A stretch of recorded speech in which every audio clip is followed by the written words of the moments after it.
छात्र छात्री को निर्धूम पिटिले शिक्षयित्री कारण थिला प्रार्थना परे शिक्षक आउ शिक्षयित्री पाद छुई प्रणाम करि नथिले छात्र छात्री माने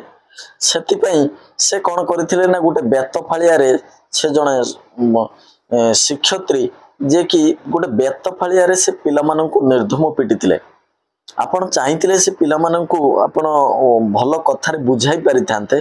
किंतु आपण से पिला मानन को मोट 3टी श्रेणी रो छात्र 31 जन पिला को से निर्धूम गोटे बेत फालिया रे पिटिथिले विद्यालय रो सहकारी शिक्षयित्री भाबे से काम करुथिले आउ तांको ना होची सुकांती कर आउ सुकांती करंको ना रे एमिति किछि अभियोग होईछि जगह होची मयूरभंज बेतनटी ब्लॉक खंड देउला विद्यालय रे एभली किछि घटना देखिबा को मिलितला सेथिपई सुकांती करंको ना रे होइतिबा अभियोग अनुसार तांको चाकरी रु बहिष्कार करा जाईछि एभली किछि खबर पाइया पई मो चैनल को निश्चय सब्सक्राइब करो।